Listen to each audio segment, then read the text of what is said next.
10 April 1988 کی صبح اسلام آباد راولپنڈی کے شہریوں کو بھلا کاہے کو یہ علم ہوتا کہ آج دونوں شہروں میں قیامت صغریٰ برپا ہونے والی ہے۔ یہ اتوار کا دن تھا اور اس وقت ملک میں جمعے کی سرکاری چھٹی ہوا کرتی تھی۔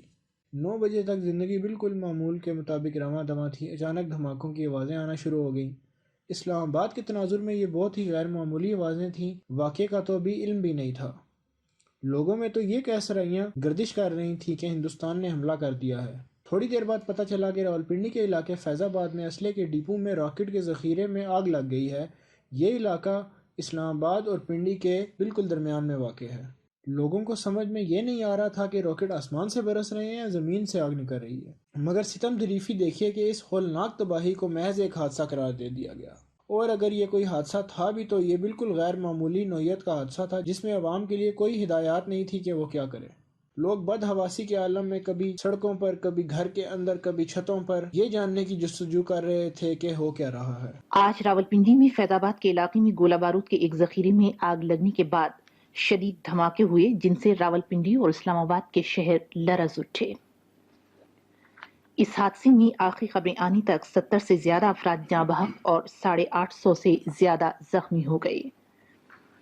وزیر اعظم نے حادثے کی اعلیٰ سطح پر تحقیقات کا حکم دے دیا ہے۔ حادثے میں جاں بحق ہونے والوں کی یاد میں 3 دن تک قومی سطح پر سوگ منایا جائے گا اور ملکی پرچم سرنگوں رہے گا۔ صدر مملکت جو اسلامی کانفرنس کی تنظیم کے بعض ملکوں کی سربراہ کانفرنس میں شرکت کے لیے کویت میں تھے، اپنا دورہ مختصر کر کے وطن روانہ ہو رہے ہیں۔ راکٹوں کی اس بارش میں 113 افراد ہلاک ہوئے اور 1200 سے زائد زخمی ہوئے اور نہ جانے کتنے معذور ہو گئے، جن میں سابق وزیر اعظم شاہد خاقان عباسی کے والد خاقان عباسی جو حکومت وقت میں وزیر تھے۔ مری روڈ پر ایک راکٹ لگنے سے جاں بحق ہوئے اور ان کے بھائی معذور ہو گئے۔ دھماکوں کے نتیجے میں اسلحہ کے ذخیرے سے راکٹ چاروں طرف میلوں دور تک گرے، جن میں پھٹنے اور آگ لگنے سے زیادہ تر کھلی جگہوں پر لوگ ہلاک اور زخمی ہوئے۔ ان میں مرد، عورتیں، بچے اور بوڑھے شامل ہیں۔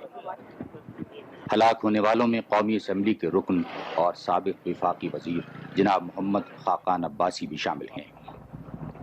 راولپنڈی اور اسلام آباد کے شہروں میں فضا میں اڑتے ہوئے میزائلوں کی گونج اور دھماکوں سے افراتفری پھیل گئی اور لوگوں نے گھروں سے نکل کر بھاگنا شروع کر دیا۔ میزائل گرنے سے کئی مقامات پر آگ لگ گئی۔ آج صبح پہلا دھماکہ تقریباً 10 بجے ہوا، جس کے بعد تقریباً 1 گھنٹے تک مسلسل دھماکے ہوتے رہے۔ پاکستان ٹیلی ویژن کے نمائندوں نے اسلام آباد اور راولپنڈی کے مختلف علاقوں اور ہسپتالوں کا دورہ کرنے کے بعد بتایا ہے کہ اسلحہ کے ذخیرے کے چاروں طرف 10 کلومیٹر کے علاقے میں میزائلوں کے ٹکڑے گرے، جس سے گھروں، دکانوں اور دفاتر کو بھی خاصا نقصان پہنچا۔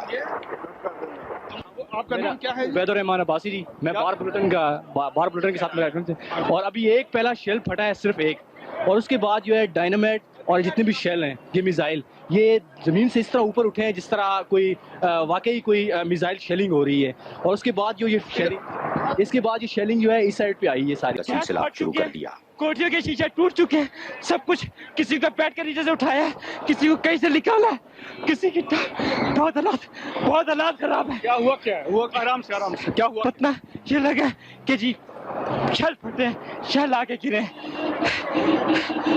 کیا کس وقت ہوا یہ؟ سر آپ سائڈ پہ جی، 9:10 بجے کا ٹائم تھا جب سے یہ ہو رہا ہے۔ آپ کہاں رہتے ہیں؟ ہم شہر میں رہتے ہیں، شہر سے دھماکہ سن کے ہم بھاگے ہیں۔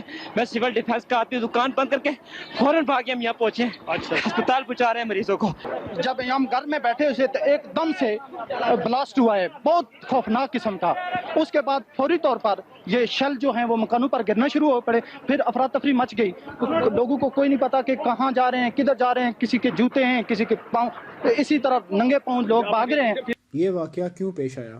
اس بارے میں متعدد مفروضے اور افواہیں گردش میں تھی، کیونکہ اس زمانے میں افغان جہاد زوروں پر تھا، امریکن اسلحے خصوصاً اسٹرنگر میزائل کی دھڑا دھڑ فراہمی جاری تھی۔ اس وقت حکومت کے وزیر دفاع رانا نعیم محمود جان کے مطابق جنرل ضیاء کے صرف 4 قریبی ساتھیوں کو اس بات کا علم تھا۔ کچھ لوگوں کا شروع میں یہ خیال تھا کہ بھارت نے حملہ کر دیا ہے۔ اس ٹائم کے justice minister Waseem Sajjad press کو بتاتے ہیں کہ یہ محض ایک حادثہ تھا اور کیمپ میں موجود بارود کے بھرے ٹرک کو آگ لگ گئی تھی۔ جیسا کہ اس وقت افغان جہاد زوروں پر تھا اور افغان جانے والے سارے ہتھیار ان میزائلوں میں سے 70% اس اوجڑی کیمپ میں رکھے جاتے تھے۔ 1986 میں CIA رونلڈ ریگن کو اپنی دی ہوئی رپورٹ میں کہتی ہے کہ افغانستان میں جانے والا امریکہ کا پیسہ باقی کے سارے کنورٹ آپریشن کے مقابلے میں کئی زیادہ ہے۔ 1979 سے لے کر اب تک ٹوٹل $1 بلین پوشیدہ طور پر افغان مجاہدین کے لیے پاکستان کو دیے جا چکے ہیں، لیکن ان میں سے 30% سے زیادہ کبھی پاکستان چھوڑ کر باہر گئے ہی نہیں، مطلب کبھی ان تک پہنچے ہی نہیں۔ اسی کے ساتھ اپریل 1988 میں CIA اوجڑی کیمپ کا انسپیکشن کرنا چاہتی تھی۔ وہ یہاں رکھے جانے والے تمام اسلحے کا ڈیٹیل آڈٹ کا سوچ رہی تھی۔ اس وقت کے وزیر اعظم محمد خان جنیجو نے لیفٹیننٹ جنرل عمران اللہ کی سربراہی میں ایک کمیٹی تشکیل دی۔ اس وقت کی سول حکومت یہ چاہتی تھی کہ واقعے کی رپورٹ پارلیمان میں پیش کی جائے جس میں تمام ذمہ داروں کا تعین ہو سکے، مگر افسوس یہ کہ ذمہ داروں کو سزا دینے کے بجائے جنیجو حکومت برطرف کر دی گئی۔ 29 مئی یعنی 10 اپریل کو یہ واقعہ پیش آیا اور 29 مئی کو وزیر اعظم جنیجو کی کابینہ سمیت ان کی بساط ہی لپیٹ دی گئی۔ اس سے یہ لگتا ہے کہ یہ حادثہ نہیں بلکہ کچھ اور تھا جسے چھپانا مقصود تھا۔